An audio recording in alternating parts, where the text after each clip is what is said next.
The room was full. Flashes, cameras, journalists from all over the world waiting for a word of the successor of Peter. He was the year 2016, and Pope Francis offered one of his most anticipated press conferences after his visit to Latin America. The questions flew back and forth until one, seemingly innocent one, made the atmosphere freeze. "Your Holiness, will you be the last Pope?" Was a second of silence, then another.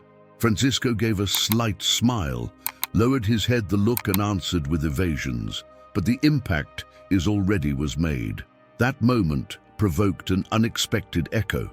Religious blogs, esoteric forums, and sensationalist media began to wonder its same. Will this be the one end of the papacy? What if we are closer to the apocalypse of what we believe? It wasn't just a modern concern.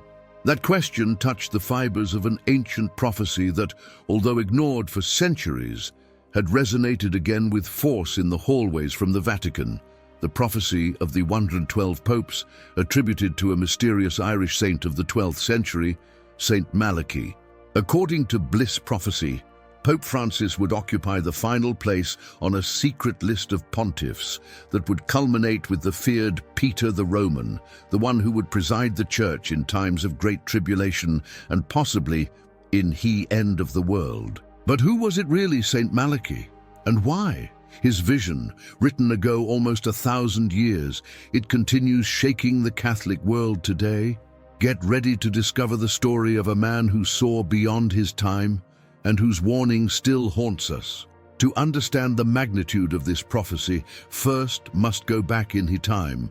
12th century, Ireland still was loading with the weight of ancient traditions, pagan, mixed with a Christianity in transformation.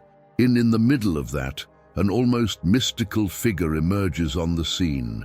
Saint Malachy, Bishop of Armagh, tireless reformer and man of miracles. Born in 1094, his real name was Mael Madoc wa Morgair. Since she was young, was recognized for his wisdom and spirituality. It is said that he had prophetic visions, cured the sick with the touch of his hands, and that his mere presence transformed entire communities. It was not a simple priest. He was an enlightened sage, a channel between the sky and the land. His reputation, it took him to Rome, where he was received by Pope Innocent II. There, according to later accounts, Malachy would have handed over a mysterious manuscript containing a list with the prophetic mottos of future popes, a document sealed, hidden, and forgotten for centuries. His death, like his life too, was surrounded by mystery. Malachy predicted the day exact on which he would depart from this world, November 2nd, 1148, and so was. Fell in the arms of his friend Saint Bernard of Clairvaux, who would later document his life and miracles. But the most disturbing thing was yet to come. Almost 400 years after his death, that manuscript that he would have entrusted Rome would reappear, and with a list that seemed to mark the path from the papacy until his possible ending. The manuscript resurfaced in 1595, in the midst of the religious ferment of Europe. It was published by a monk Benedictine called Arnold de Wion in his work Lignum Vitae. There, between pages dedicated to the spiritual genealogy of the Church, what is known today as the first, appeared Prophecy of Saint Malachy. The list contained 112 slogans in Latin, each supposedly representing a future pope, from Celestine II, elected in 1143, to a final pontiff described as Petrus Romanus or Peter the Roman. Each motto was brief, cryptic, like a riddle. Some referred to symbols on the papal coat of arms, others to the region of origin, to the name of baptism, or to significant events of his pontificates. It was as if each phrase hid a secret message that would only make sense with the past of the time. Scariest part is the closing part, the list. After the 111th Pope of Gloria Oliva, the text concludes with these words: "In the final persecution of the Holy Roman Church, Peter the Roman will reign, who he will feed his sheep in among many tribulations. After it which, the city of the 7 hills will be destroyed, and the judge terrible will judge his town." End. Nothing more. No other name. None another motto. Just one apocalypse described with a disturbing serenity. This Peter the Roman is not only the last pope, he is the guardian of a church in chaos, the leader in a world collapsing. And if the prophecy is true, Francis would be the last one before him. Or maybe the same Peter hidden under another name. But how do you know if these slogans really matched with the history of the popes? And how accurate have these supposed visions been? In next chapter, we will explore the coincidences that baffled even the most skeptical. For centuries, the prophecy of Saint Malachi was ignored, branded as a fake or simply historical curiosity. But as the popes took over the throne of Peter, something began to disturb even the most skeptical: coincidences. Take, for example, John Paul II, the charismatic Polish pontiff whose prophetic motto was De labore solis, that is, from work of the sun. He was born on May 18, 1920, the day of a partial solar eclipse, and died on April 2, 2005, during another eclipse. Pure coincidence. Then came Benedict XVI, identified with the motto Gloria Olivae, the glory of the olive tree. Although many they expected it to be a pope of origin Jewish, by the biblical connection with the olive tree, Joseph Ratzinger belonged to the Order of Saint Benedict, also known as the Olivetans, whose symbol is the olive branch. And what did John Faithane say? His motto was Pastor et Nauta, shepherd and navigator. Before being pope, he was Patriarch of Venice, the city of the channels. Coincidence again. The defenders of the prophecy.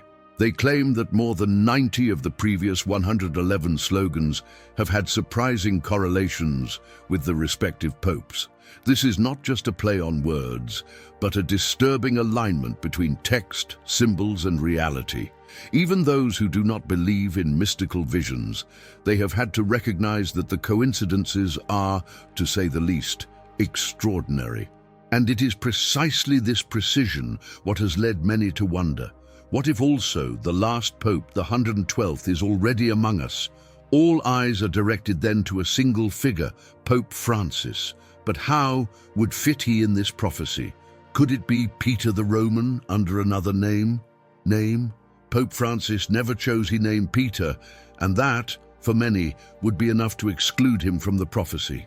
But symbols, as well St. Malachi knew that they do not usually, not speaking literally, but in layers of meaning. Francisco was born Jorge Mario Bergoglio, the son of Italian immigrants in Buenos Aires. His blood, his surname and its culture link directly to Rome. He is not Roman by nationality, but by heritage, a spiritual Roman, as they call some theologians. Even more disturbing is its inspiration when assuming the pontificate. Saint Francis of Assisi, whose life and message have deeply marked his papacy. What few they remember that San Francisco was called Giovanni di Pietro Bernardone, Pietro, Peter. So, if we look closely, we have a pope with Italian, Roman roots, inspired by a saint whose name was Peter, leading the church in times of global turmoil, wars, crises of faith, and unprecedented internal scandals.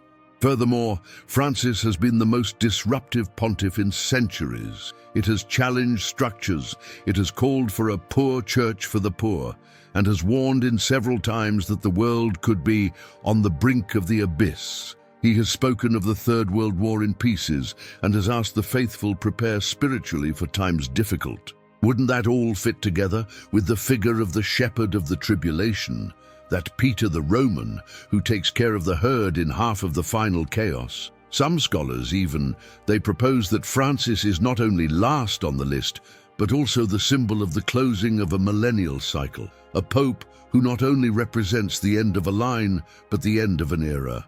And if so, what comes after? Is it the end of the papacy, the beginning of a global schism? Or will it be that the prophecy of St. Malachi tells us of a rebirth rather than destruction?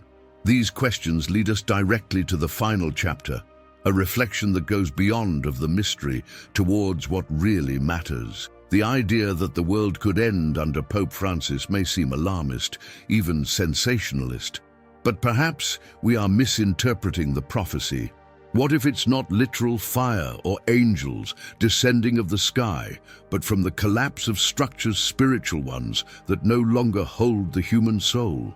Throughout the history, the Church has crossed deep crises, schisms, persecutions, corruption, wars.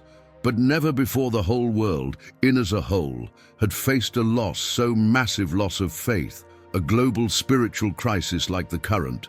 Perhaps the end that St. Malachi mentions is not that of the physical existence, but the end of a religious cycle, the collapse of a way of understanding the divine, the sacred, and the start of something new. Francis, with his messages on the mercy, the care of the creation, and the need for a faith that is more lived than dogmatic, seems to be guiding the Church toward a profound transformation.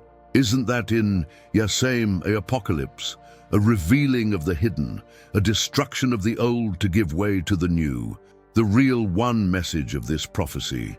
It might not be one of terror, but of spiritual urgency, a call to return to what is essential, to be prepared, to not wait for signs in his sky, but look inside ourselves themselves. Just because the end is near, whatever it may be, great question remains being the same. Are you ready? If this story made you think, share it with someone who needs listen to her. Do you think Francis could be the last pope? Leave us your opinion in the comments. And if you want to discover more mysteries like this, subscribe to the channel. See you on the next Enigma.